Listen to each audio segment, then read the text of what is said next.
यह कहानी 300 साल पहले की है। एक महिला को शादी के 12 साल हो गए थे, लेकिन उसे संतान सुख नहीं मिला था। बच्चे को पाने के लिए उस महिला ने न जाने क्या क्या उपाय किए थे। डॉक्टरों के पास गई थी, बाबा भक्तों के पास गई थी, जिसने जिस मंदिर, जिस मस्जिद, गुरुद्वारा या चर्च में जाने के लिए कहा उस जगह गई थी। जिस भगवान का नाम लेने के लिए कहा उस भगवान का नाम लिया था, और जितने उपाय या उपवास करने के लिए कहे सब किए। कहते हैं ना कि अगर दिल से और तन मन धन से कोई चीज चाहो तो मिल ही जाती है।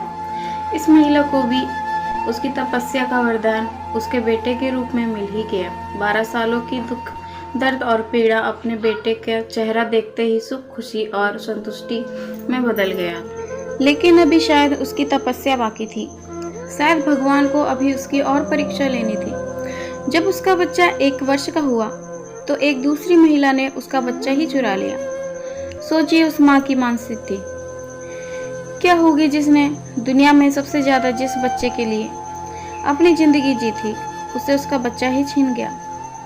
उसे ऐसा लगा जैसे कि किसी ने उसके बच्चा नहीं, उसका शरीर और उसकी आत्मा ही चुरा ली हो। उस दिन से उस माँ का जैसे खाना पीना सोना सब छूट गया था। उसे ना भूख लगती, ना प्यास लगती, ना नींद आती। हार मान जाए वह माँ कैसी। अपने बच्चे को ढूंढने में उसने जमीन आसमान एक कर दिया, और आखिरकार उसने अपने बच्चे का पता लगा ही लिया। वह पहुंच गई उस चोर महिला के पास अपने बच्चे को वापस लेने के लिए। जब बच्चे की माँ ने उस चोर महिला से अपने बच्चे को पाना चाहा, वह महिला ऐसा जताने लगी जैसे वह उसका खुद का बच्चा हो। जब बच्चे की माँ को लगा किसी भी तरह से बात बनती नहीं नजर आ रही, तब वो इस मुद्दे को राजा के पास लेकर गई। राजा के दरबार में दोनों महिलाएं हाजिर हो गई। दोनों ही महिलाएं उस बच्चे पर अपना हक जताने लगी। राजा और उसके सभी दरबारी काफी आश्चर्यचकित और हैरान हो गए, क्योंकि बच्चे की सच्ची माँ को पहचानने के लिए उन्होंने जितने भी सवाल बच्चे के बारे में दोनों ही महिलाओं से किए, जो उनकी आदतों, उसकी पसंद या उसके निशाने के बारे में थे, दोनों ही महिलाएं उसका सही सही जवाब दे रही थी।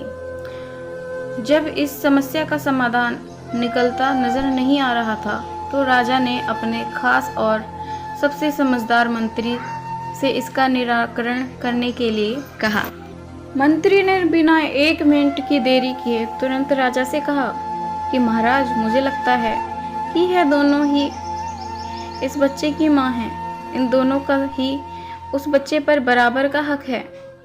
अगर आपको न्याय ही करना है तो आप सबसे बेहतर तरीका ही होगा कि आप बच्चे के 2 टुकड़े कर दीजिए और एक एक टुकड़ा दोनों माताओं को बांट दीजिए। मंत्री की ऐसी बात सुनकर राजा के साथ साथ दरबार में हाजिर सभी लोग उनकी तरफ आश्चर्य से देखने लगे। राजा ने सोचा कि मंत्री के ऐसी मूर्खतापूर्ण बातों के पीछे जरूर कोई रहस्य होगा। वह बिना सोचे समझे ऐसी बात कभी नहीं कर सकते। राजा ने तुरंत अपने सिपाहियों से कहा कि मंत्री की बात पर अमल किया जाए और इस बच्चे के 2 टुकड़े कर दिए जाए। बच्चे की असली माँ ने यह फैसला सुनते ही राजा के पैर पकड़ लिए और बोली, महाराज, मुझ पर इतना जुल्म मत कीजिए।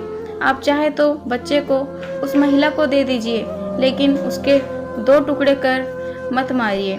मेरा बच्चा मेरे पास नहीं रहा तो चलेगा, इस दुनिया में तो रहेगा। मंत्री जी ने राजा से कहा, महाराज, यही उस बच्चे की असली माँ है, और जो वहाँ पर शांत खड़ी है वह है चोर।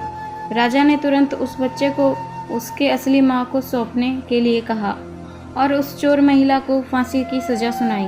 बच्चे की असली माँ को उस दूसरी महिला पर जिसने उसका बच्चा चुराया था दया आ गई, क्योंकि उससे मिलने के बाद उसे यह पता चला था कि वह भी उसकी परिस्थिति से गुजर रही थी, जिससे वह 12 सालों से गुजरी थी।